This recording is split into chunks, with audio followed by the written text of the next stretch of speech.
That was a Debussy prelude to welcome you. It's the third live stream for Radical Connections.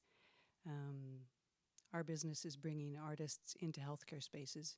And so part of the reason we're doing this live stream is to make it easy for people to access the arts. Tonight, I'm really excited to introduce Katherine Grier, who many of you know. She's an Ottawa area storyteller who has been telling stories for, over 40 years. She's actually said all of her life. And I think you'll see that that's what's been happening. I love listening to her speak, and she relaxes me, which I feel like I feel the need to relax right now after playing. I hope you enjoy the next 40 minutes or so, and know that you're always welcome to replay this. This is one of the treasures of this live stream is that it will be available for the whole next year. So I now, without further ado, I would like to hand the stage over to Katherine to enthrall us with her stories this evening. Thanks, Carol. I titled this set Beating the Odds. And when you think about it, most stories are about beating the odds in one way or another, but some stories are more about it, perhaps. There's a really obvious beating of the odds. And I find that pretty hopeful. And I feel like we all could use a little bit of hope these days. I'm so taken with this project.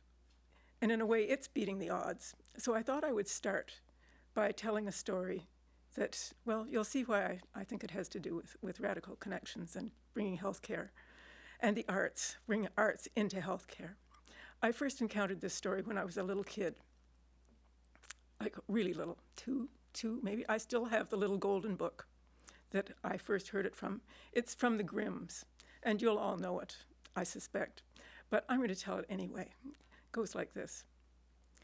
There was once a donkey who had carried his master's grain to the mill faithfully for many, many years. But he was growing old, and so his master planned to do away with him. The donkey knew this, and so one day he stole away from the farm. He said to himself, I like to sing. I think other people have told me that I have an extraordinary voice. I'm going to go to Bremen and become a town musician there. And so he set off down the road to Bremen. Well, he hadn't gone too far when he came to a place where there was a dog lying by the side of the road, panting hard. Whatever is the matter? Said the donkey to the dog. Oh, said the dog, I've grown old, and I can no longer hunt, and my master wants to be rid of me. Well, better come along with me, said the donkey. I'm going to Bremen to be a musician. You hounds have beautiful voices. Come along. And so the two of them went on their way. And after they'd traveled for a time, they came to a spot where there was a cat sitting by herself by the side of the road with a face as gloomy as 3 rainy days. And the donkey said, Oh, friend, what's troubling you so? And the cat says, Because I can no longer catch mice. My mistress wants to do away with me, so I have run away, but I don't know where to go. Well, come with us, said the donkey. We're off to Bremen to become town musicians. Everybody knows how you cats sing at night. Come with us. So the cat agreed, and the 3 of them continued on. And after a time, they came to a farm, and sitting on a fence post in the farm, there was an old rooster. And this old rooster was crowing with all his might. Friend, said the donkey, why are you crowing so? And the rooster said, the cook, or the mistress, my mistress has told the cook to make me into stew for Sunday's supper, so I'm crowing while I can. Well, then you'd better come with us, said the donkey. We're off to Bremen to be town musicians. With a voice like yours, you'd be welcome. So the rooster agreed, and the 4 of them, the donkey and the dog and the cat and the rooster, set off down the road together. By the time night was falling, they were deep in a forest, and they looked around for some place to sleep. And the dog and the donkey found spots curling up at the roots of a big tree. The cat climbed up and found a nook among the branches, and the rooster flapped and fluttered up to a high branch. And they were all just drifting off to sleep when the rooster noticed a light, not that far off in the distance. "Hello, friends," he cried. "I see a light." And the donkey said, "Well, perhaps we'll find food and shelter for the night." And so the four friends made their way through the dark woods, and they came up to this cottage, the light shining out the window. And when they peered in that window, what should they see inside but a band of robbers sitting around a table that was laden with good things to eat and drink, and their loot was lining the walls of that little cottage. Well, by now the animals were very hungry. The donkey said, "We've got to think of a way to drive them off." And so the animals put their heads together, and they came up with a plan. The donkey put his 4 feet on the windowsill, and the dog jumped up onto the donkey's back. The cat sprang up onto the dog's back, and the rooster flew right up on top of the cat's head. And at a signal from the donkey, they all began to sing.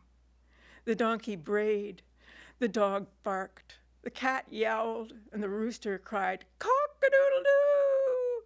And then all together they burst through that window, and the robbers, they were so frightened that they fled into the night, leaving all their food and all their loot behind. And so those animals sat down at the table and they ate and they drank until they were happily full.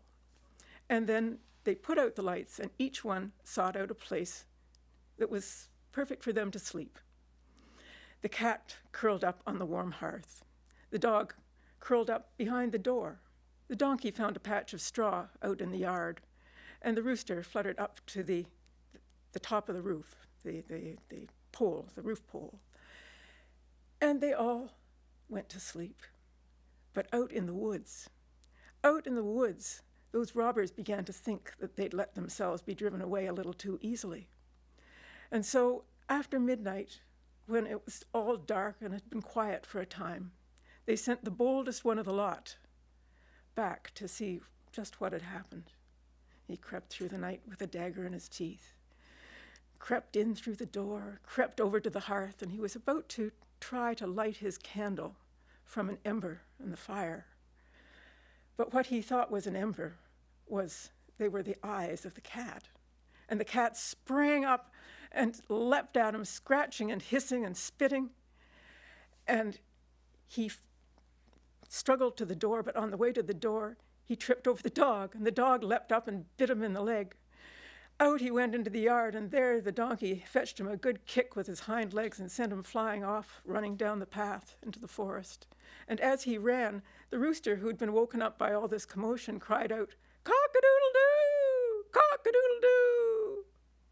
Well, he ran back to his fellow robbers, panting and trembling. They said, "What happened? What happened?" "Oh," said the robber, "there was a witch. There was a witch in the house, and she scratched me with her long nails and spat at me, and there was a man with a knife, and he stabbed me as I went by, and then out in the yard, a monster clubbed me as I passed, and as I was trying to get away, there was a judge up on the roof who cried out, 'Bring the rogue here! Bring the rogue here!' We dare not go back to that house, friends." And they didn't. They went off. They left that little house and all of their ill-gotten gains behind. And as for that crowd of animals, those four old animals, they found that little house in the woods suited them very well. And so they never did go on to Bremen. They stayed there, living happily and making music for one another, which pleased them mightily. And that's the story of the musicians of Bremen, or the musicians who never made it to Bremen. So I think you might see why it's hitting me that this is a good story for Radical Connections. You know, we want to, they bring their arts, they bring their own arts, such as they are, and live a pretty happy life in their old age. And as I'm entering into mine, it makes more and more sense. So I'm going to tell you another story, another traditional story. I first heard this story a long time ago, and it's about beating the odds in a slightly different way. I think those animals beat the odds just by finding a lovely place to live and a lovely way to live. This is a slightly different one. I first heard this story from Dan Yashinsky, who, for those of you in the storytelling world, you know who Dan is, but for everybody else, he's somebody who has been active in the storytelling world in Toronto and everywhere else for a long time. And I heard him tell this story many, many years ago, slightly different version of it, but it tickled me. It still does. So I'm going to tell you this story that I like. There was once a preacher man who was making his way by foot along lonely country roads.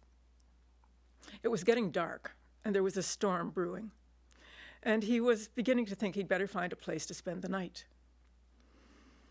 At last he came to a house by the side of the road, and he knocked there, but the man of the house said no, they didn't have any room for him.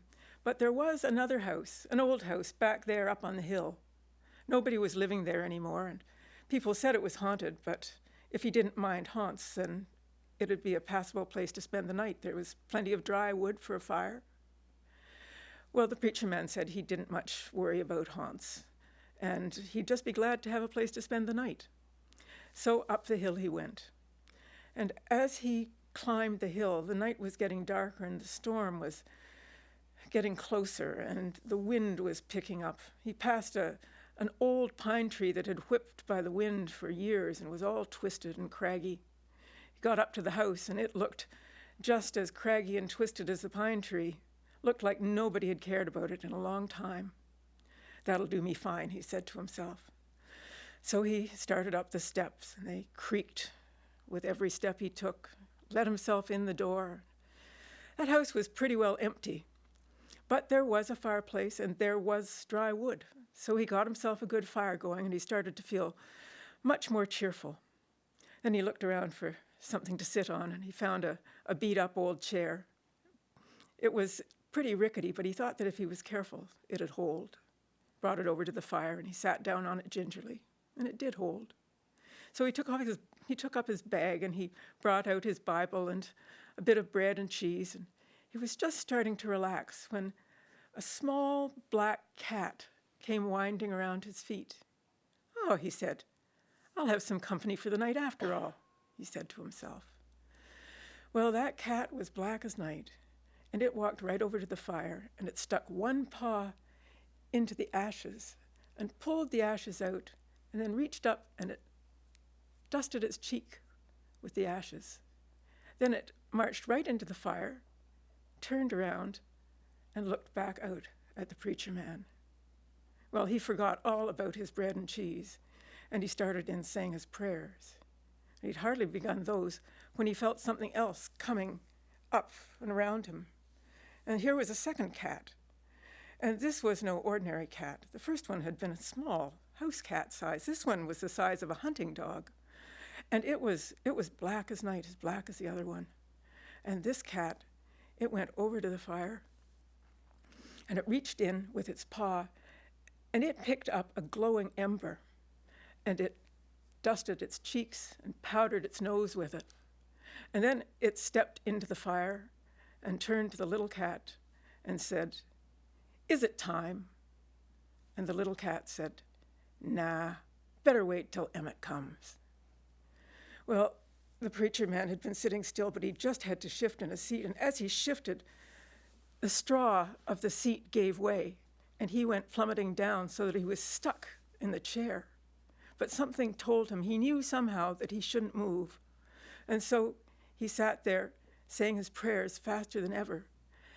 And as he was sitting there, up came a third cat, strolling in. Well, this cat was huge. It was the size of a timber wolf, and it was as black as the grave. And this timber cat, the preacher man said to himself, "It has to be Emmett. This cat has to be Emmett." But this cat, it went right up to the fire, and it pulled out a glowing coal, and it dusted its eyeballs with it. Then it bent down and it lapped up a whole mouthful of coals and rolled them around in its mouth. Then it turned to the other two cats and it said, "Shall we commence with him now?" And the little one said, "Nah, better wait till Emmett comes." Well, the preacher man had had enough. He gave a great heave and he was up, but the chair was up with him. He didn't care. He started for the door, and as he ran for the door, he called back over his shoulder, "Mr. Katz, when Emmett comes, you tell him I was here, but tell him I just couldn't wait." And with that, he was out the door, storm or no storm, and he was never seen in those parts ever again. And that's the story that's called Wait Till Emmett Comes, or in some parts, Wait Till Martin Comes. Oh, I have to tell you, I have a very old cat, and his name is Emmett. And he became Emmett a long time ago, and I have to say he's never lived up to the name. He's a pretty cheerful, goofy little guy. Nothing to be worried about. So those are traditional stories. And I'm thirsty. Now I'm going to tell you some stories that really happened, although who knows whether or not those old stories did happen.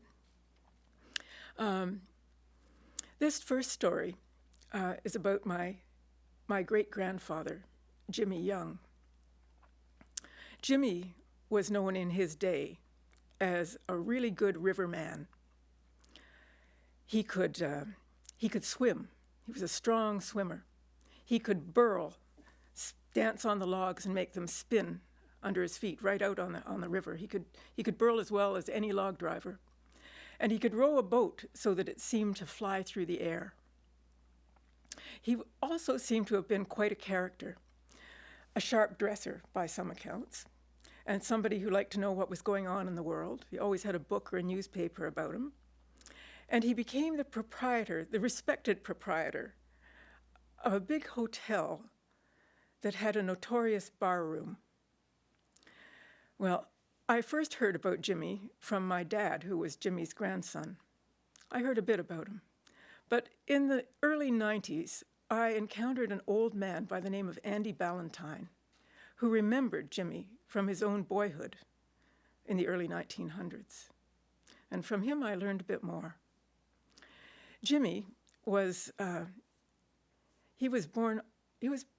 he lived his life on the Ottawa River. He lived on Lac des Chats, which is that stretch of river where the river widens out not north really, but upstream of Fitzroy Harbor. He was born in 1849 on his father's farm, his homestead, where Bristol now stands. And at some point, the family moved across the river to Sand Point, and Jimmy grew up working on the farm.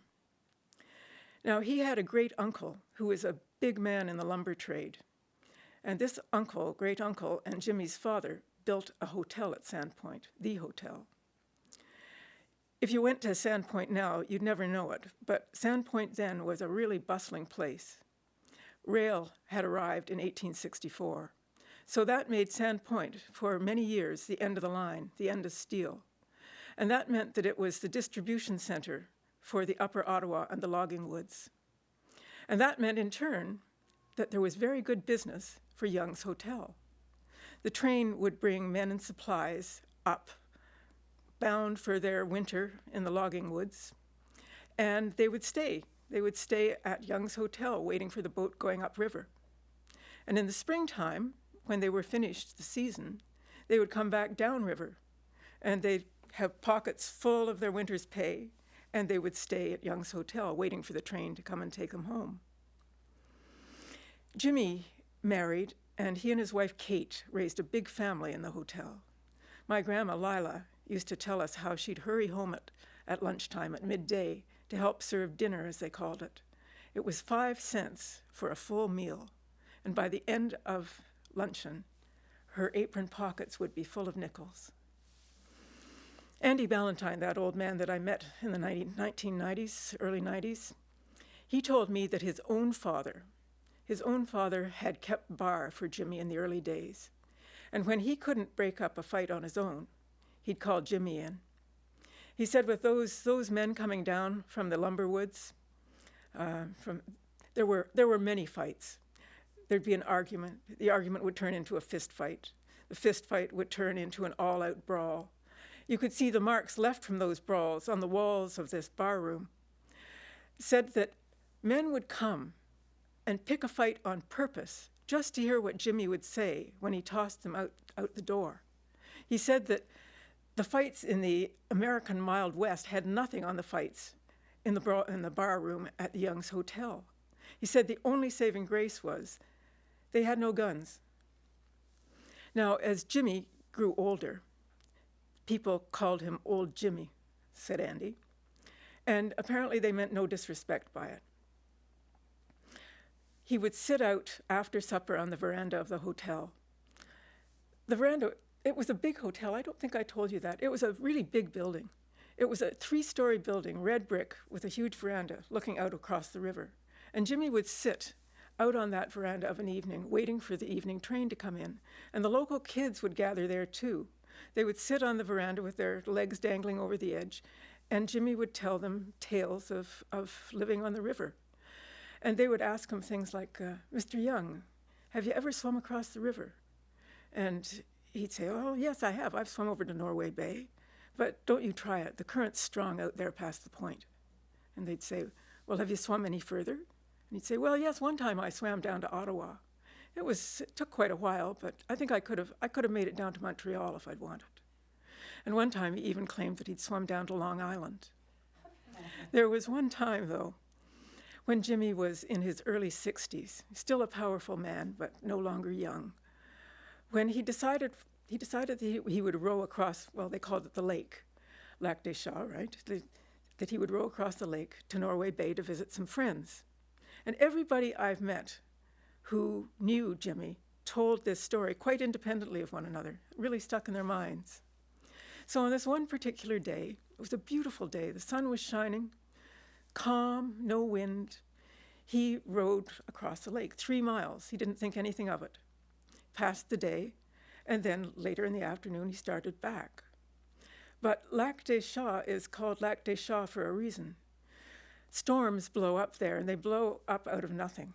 And when they do, the wind whips the water into white caps, and it looks like a cat is just raking the surface with its claws. Well, there was Jimmy out in the middle of Lac des Chats, out past, there are 2 little islands closer to the Norway Bay side. He was out past the islands, and a wind of staggering force blew out of the northwest.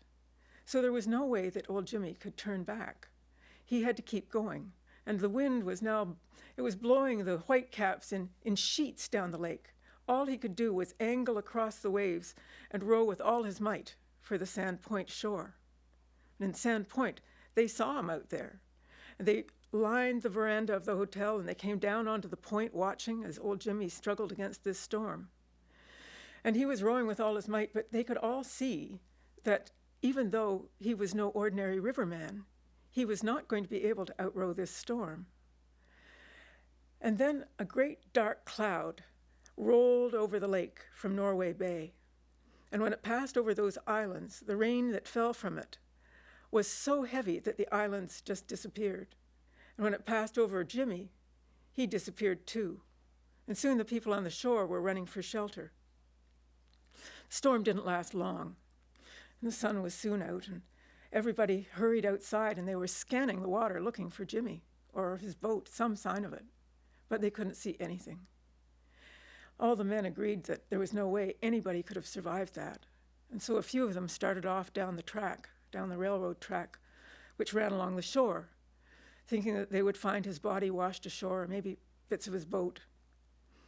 But they hadn't gone very far when there, coming up the tracks towards them, was none other than old Jimmy himself, sodden, sopping wet, and according to who was telling the story, either straightening his straw hat on his head, or pulling a soggy newspaper out of his pocket, or checking his pocket watch to see if it was still working.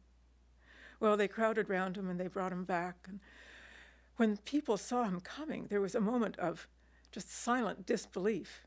And then a great cheer went up. And 80 years later, Andy Ballantyne, as an old man, told me that he could still hear the water squelching in old Jimmy's boots as he walked by. Later, Jimmy said that he'd just been trying to ride out the storm. He said that his boat had been driven into a log boom, and it had broken up. So he just stayed with the biggest piece he could find and let the water carry him. But Andy said it was a storm of storms. 1 man in 50 would have made it, and Jimmy had. And after that, those kids who would gather on the veranda to listen to him tell stories, they believed every tall tale that he told because they'd just seen him live through a tall tale of his own.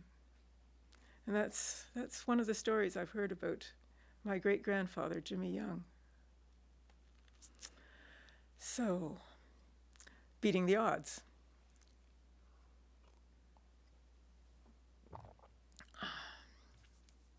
This next story, maybe I'll have another sip of this. This next story comes from my former husband's family, Ranald Thurgood's family. And Ranald actually told me this story, and he's from, I think, his cousin Vodya. But it's known in his family. His family, this part of his family, is from the South Shore of PEI. And back in the Depression, a lot of farmers got into trouble with the banks. They would borrow money to buy seed or equipment, and when they couldn't repay their loans, the bank would come and repossess whatever they had, and if that happened to be their equipment, well, they were out of luck, because without their equipment, they simply couldn't farm.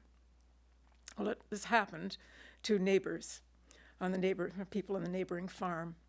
They were in debt to the bank, and they were pretty sure that the bankers would be around, or the bankers' men would be around sometime soon to take the farm equipment. It was a bitterly cold day, middle of the winter, and the Northumberland Strait is a cold place, and the wind blows in off the strait, and it whips the snow into great, beautiful drifts. Well, it was just that sort of morning, and the man of the house was out on doing business of some sort. And the woman of the house, she looked out her kitchen window, and she saw coming down the main road a heavy black sleigh pulled by heavy workhorses, and 3 men all bundled up in heavy coats and heavy hats. And she thought to herself, oh dear, those will be the men from the bank. And indeed, the sleigh slowed down and it turned down their lane. So she only had a moment to think. Soon they were knocking at her door. She opened it and she said, come in, come in. And they said, well, when you hear why we're here, we don't think you'll want us to come in. No matter, she said, it's a bitterly cold day. You'd best come in and warm yourself. So with much embarrassed stomping of feet, in they came, and she helped them off with their coats, and they took off their boots and everything else, and she got them sitting down at her kitchen table. She put the kettle on. Then she went over to the corner where her son, a boy of perhaps 9 or 10, was sitting quietly reading. And she said something to him softly. And then she said, well, best go out now, dear. The men said, oh, don't send him out on our account. It's far too cold. No, she said, he's been inside all morning. He needs some fresh air. Off with you now, she said, and bundle up. So the boy got on his winter clothes and wrapped his scarf around his ears, and out he went. Well, she put a pot of tea on the table and a plate of biscuits and preserves from the previous fall. And they started sharing news, because once winter sets in out there in the country, it was a time when, well, you just didn't get much news. And so she told them what was happening in her community, and they told her what was happening in Summerside. She kept pouring the tea, and after a while she brought out a ham that she'd been saving for a special occasion, and some mustard pickles and some fresh baked bread and butter. And now they started telling stories. She told them about the hired man down the way who'd seen the ghost ship on the strait the previous summer. And they started telling her about shenanigans at the racetrack. And so it went on. They were having a pleasant day. And after a while, they noticed that the day was wearing on, and the sun was getting a little lower in the sky. It sets early in the winter in PEI. And they said, well, we'd best get to it. We've got a lot of work to do, and it's a long way back to town. She said, "You sure you wouldn't have another cup of tea?" No, they said we'd best get on with it. And so she said, "Very well then." And they got up and they started to put on their coats and their boots and their hats. And while they were doing that, she had a look out the window into the farmyard. And she saw that her son had done his job well. They said, "We don't know how to thank you. Not many people understand what it is we have to do, and we don't get treated very kindly the way you have." And she said, "Well, we all do what we have to do." And when those men stepped outside, they found that there wasn't a single piece of equipment left in that farmyard. All they could see were tracks in the snow coming from the neighboring farms, men's footprints and boys, and tracks, drag marks in the snow where they'd hauled the equipment to the neighboring farm. Because in those days, possession was the name of the game. And those men had to go back to town with a sleigh just as empty as it had been when they came, although I guess their stomachs weren't. And that's the story of something that really happened during the Depression in PEI, South Shore. Beating the odds again. I don't know how many people managed to beat the banks. That was a tough one. And apparently all those farmers in that little community survived the Depression. They stood up for one another when, they loaned one another money, and they stood with one another, and they made it through to the other side of the Depression. So quite the story. I like to think of that woman having the wit to come up with that on the spur of the moment.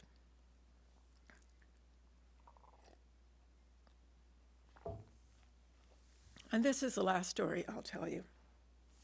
This is a story that comes from my dad. He told it. I've heard him tell it. I hear his voice when I tell it, although I don't suppose I tell it exactly as he told it by this point. When my dad was a young man, back, I think in the late 1930s, I don't know exactly what happened or what time this happened. It was either the late 30s or the early 40s. He wasn't able to fight in the war because he'd broken his arm as a child and he could never straighten it properly.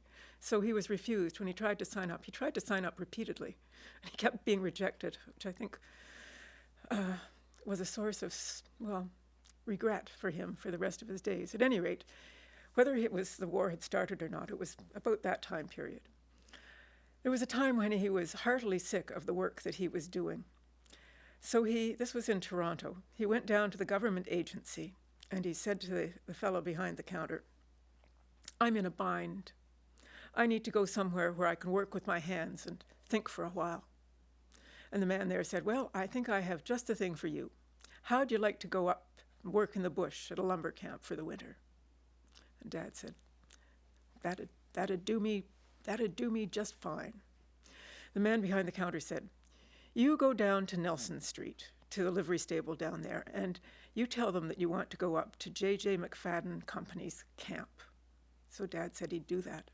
And down he went to Nelson Street and to the livery stable. But as he was about to go in, there was a man ahead of him. And this man was in rough shape. Dad called him a disreputable specimen of manhood. He was shaky on his feet. He had at least a week's growth of beard. He reeked, and he stumbled in the door and went up to the counter, and to Dad's surprise, he asked to go to the same lumber camp that Dad was inquiring about. And the man at the livery stable said, "Catch the 7 o'clock train for Sudbury, change for the Sioux, and get off at Blind River." Gave the man a ticket, and the man reeled out the door. Dad went up to the counter. The man told him the same thing, and Dad made his way out and caught the 7 o'clock train for Sudbury. But when he got on the train, he didn't see any sign of this other fellow, and he wondered if he'd made it. Didn't see any sign of him in Sudbury either when he changed trains. So he got off at Blind River with 7 other fellows, and there was somebody waiting for them there, a man waiting for them there with a panel truck. And so they were told to get in the back of the panel truck, and the panel truck bounced and jostled 130 miles due north to J.J. McFadden Company's camp number 38. You have to picture this camp. It was made up of huge log buildings around a huge barnyard. On the north side, there was the company office with a commissary where you could buy supplies. And beside it was the saw filer's cabin. And the saw filer was incredibly important in the camp. He was the one who sharpened the cross-cut saws that they all used.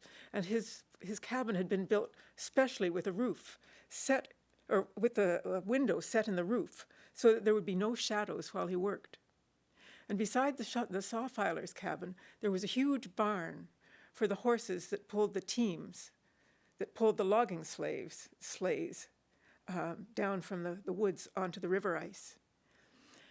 On the east side, there was, right beside the barn, there was a blacksmith shop with a forge and a workshop, and there all the logging sleighs were made and all the tools were repaired.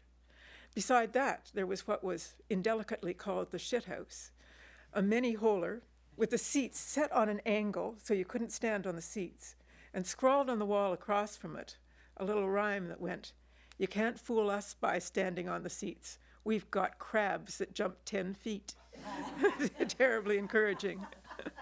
Across the yard from that, there was a recreation hall and then the bunkhouses.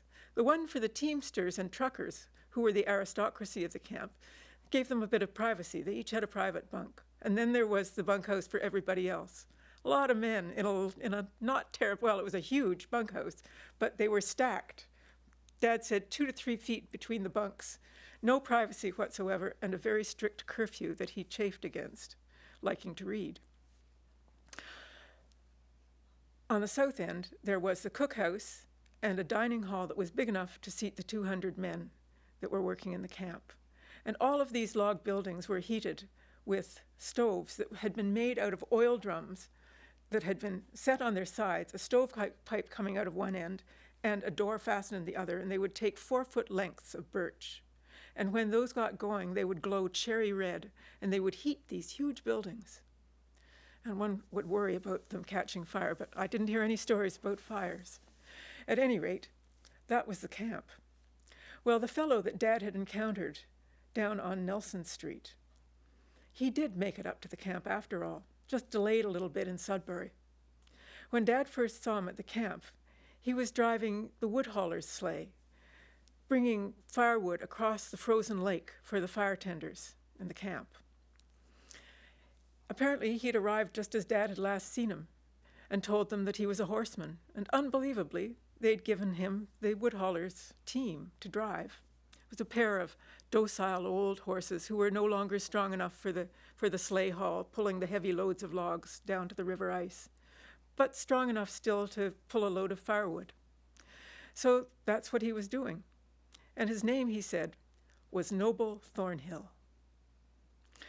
Well, not long after Noble arrived in the camp, a terrible wave of diarrhea hit the camp. And it hit Noble as well as everybody else. Hit him when he was out in the middle of the lake with a load of firewood and the horses. So all he could do was bring the horses to a stop, climb down and go behind as much as he could out of the wind, get his pants down. And he was relieving himself when the road builders set off a charge of dynamite, and the horses spooked and set off, leaped away across the ice. And Noble had the presence of mind somehow to grab the tailboard of the sleigh with one hand and his pants with the other. He was dragged on the ice on his bare behind for a considerable distance until he managed to get his pants up, climb up over the back of the load, out over the tongue, and he managed to get the reins and bring the horses under control again. Well, this provided people on the shore back in the camp with considerable amusement, but at the same time, they had to admire his skill. And so people thought a little more highly of him.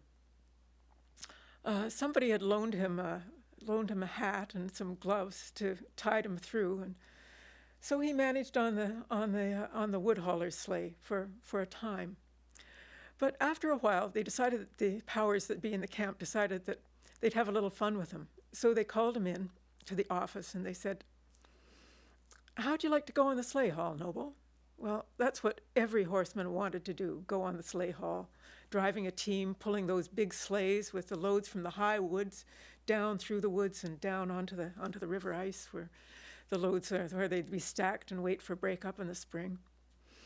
He said, oh, I'd like that. And they said, well, there's a team out in the barn. There's a team out in the barn that needs a little breaking. See what you can do with them. So Noble went over to the barn. They were a pair of killers. None of the other teamsters wanted to touch them. But Noble wasn't deterred. He started to soft soap those horses. That was Dad's word, soft soap. He patted them and fussed over them. Dad sometimes sat beside Noble in the dining hall, and he'd watch Noble stuffing his pockets after the meal with sugar cookies. And he said to him, Noble, you get hungry late at night? And Noble said, oh, no, Bill. No, these aren't for me. These are for my horses. You got to come and see them. They're beauties. And Dad said, all right, I will. Well, their day off was Sunday, so the next Sunday Dad went to the barn. And indeed, they were beautiful horses. They were sleek and heavily muscled, although they did have a wild look about the eye. And Noble was patting them and putting those sugar cookies were just going into their eager mouths, and he was making a big fuss over them. He said, well, Bill, they're almost ready, but not quite. I think by next Sunday, maybe I'll be ready to put the harness on them and see how they go, but right now they still don't trust anybody. The following Sunday was a beautiful, bright day. It was a new fall of snow, and Dad went out into the yard after breakfast, and all the regular horses were out there free. They were dashing around, cavorting around the yard. Dad said they would speed across the yard full tilt, snorting, and their heads down, and at the last minute, before banging into the wall of one of the cabins, they would wheel around and send up a great shower of snow, and then they'd come back the other way. But it became clear fairly shortly that this was not the main event. The other teamsters came out, and they herded all the regular horses back to their stalls. And Dad saw that there was a logging sleigh sitting as though it was about to be hitched to something, a team. And a moment later, after all was clear, out came Noble, leading one of his pet horses. And after him came another teamster, leading its mate. They'd already been harnessed, and they had a time getting them backed in over the shaft and getting all the harness hooked up. The horses were nervous, and so were the men. And all at once, the horses, they spooked, they took fright, and they began to rear up on their hind legs. The other teamster jumped away, but Noble, he held on, and he had hold of his horse by the reins, just up by the bit, and he held on there, and with his other hand, he braced himself against the horse's chest. And as the horse reared up, he held himself out horizontal to the ground. As the horse would rear up, try to slash at him with his hooves. And the team, as a team, they were working their way around. They were going to crush him against the wall of the barn. And this went on 12, 15, 20 times. The horses reared and plunged, each time Noble holding himself up out of reach of those slashing hooves. And everybody was standing there transfixed, unable to move. And finally, two of the teamsters got their wits together and ran and got blankets and threw the blankets over the horses' heads and calmed them down, just in time. Well, Noble went back inside to calm himself, and the others got the horses in the sleigh all lined up so that they were facing the road out of the camp. And when Noble came out, he had on 2 heavy coats, really heavy hat, heavy mitts, thick boots. He got himself up on the sleigh, got his feet braced against the buckboard, wrapped the reins several times around his wrists. And now there were 4 men holding these horses. He nodded at them, and they sprang away, and the horses just leapt forward, and they were out of the yard and heading on down the road. And the last everybody watching saw was Noble's head disappearing over a rise on the road. And they all said to one another, well, there goes Noble. All day, people kept looking down the road to see if Noble was coming back. There was no sign of him. They began to think they'd better go out and see if he'd run into trouble. the cook sounded the dinner bell to call them in for supper. And as they were crossing the yard, they saw two weary heads coming up the road so slowly. Those two horses came plodding into the barnyard. Noble was sitting on the sleigh like a lump of ice. They got him down and into the bunkhouse. They thawed him out, got some food into him. Some of the others looked after the horses. And when he could talk again, he said that the horses had run, and it was all he could do to keep them on the road. And finally, when they stopped, he managed to get them turned around, and then they decided that they could run again. And they ran until they couldn't run anymore. And then he was worried that they weren't going to make it back to the camp. But they had just. Well, Noble's esteem skyrocketed in the camp. He had taken on a team that nobody else was willing to touch. And so he was put on the sleigh haul immediately with his horses, his dear horses, Pearl and Babe. Now, the sleigh haul was hard on the horses. It was grueling on the horses. They had to pull immense loads. These loads would be 10 feet across, or 8 feet across, I guess, maybe 10 feet high, 16 feet or more long. They were huge. And the road builders, they had to build roads. They had to make sure that there were no uphill grades, because even a slight hill would stop a team pulling a load like that. And they also had to contend with the downhill grades, and there were downhill grades because they were coming from the high woods down to the river ice. And on the worst of the hills, they built what they called crazy wheels, which were nests of 9 wheels in stacks of 3 inside a frame. And there was a steel cable that ran from the top of the hill to the bottom, and in amidst the crazy wheel, there was a hook, a steel hook at either end of that cable. And at the top of the hill, there was a crazy wheel operator who would attach that hook to the back of the sleigh.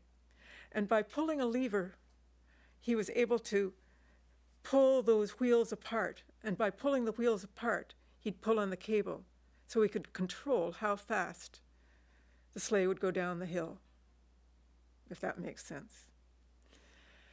At any rate, the last sleigh haul of the season, Noble and Pearl and Babe came to the top of the biggest hill in the camp. The sleigh haul, or the crazy wheel operator, moved to clip the hook onto the back of the sleigh. And Noble said, "Don't bother. We're going to take it flying. Gid ap," he said. And Pearl and Babe leapt forward, and the sleigh tipped over the brink of the hill, and they were off. Dad was at the bottom of the hill out on the ice. He said those horses were going 30 feet at a bound. He thought Noble was crazy. Afterwards, Noble said he was a little worried that they might stumble, because if they had, the whole thing would have been a mess, and they'd all have been done in. But they didn't stumble. They made it. They made it to the bottom of that hill. And whether it was by skill or by luck, Noble was acclaimed the undisputed king of J.J. McFadden's lumber camp number 38, at least for that moment. And that's the story that my dad used to tell. And I think of it as another beating the odds, because that was a man who was most distinctly down on his luck. That's the story.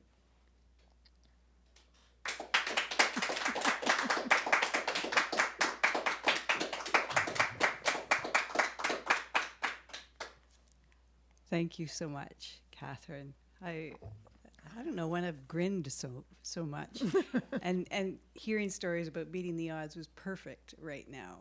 We all needed that positivity, and you can do it. Bremen Town Musicians was one of my favorite stories growing up. Yeah. I've got some thanks to say. This beautiful space, GigSpace, has been so kind to both offer this space, partner with Radical Connections. We both want to get music out into the community, and music and the arts out into the community. And this has been a great place to do this live stream from. Thanks to Mike Mullen, who's doing the recording and getting this live stream out and Marilee Alcorn for making this happen. I realized I didn't introduce myself. I assume everybody knows me. So I'm Carol Wiebe, and here together with Jenny McMaster from Radical Connections, and we really are all about trying to get music and storytellers and visual artists and poets connected with people in healthcare who don't easily have access to the arts. And those connections are really powerful. It's just like the connections we felt. We had a small audience here tonight. Thank you for coming. I think that makes it easier to tell stories. Definitely. And I also wanted to say thank you to Martin Brooks for providing tech support, and to know for everybody that just a reminder that these recordings are available. And if you want to look and see more of what Radical Connections is doing, we're at radicalconnections.ca. We'd love it if you'd want to give us a donation. We just got charitable status and we're celebrating that, and make a difference for people who are in long-term care and in hospitals. Thank you and have a great night.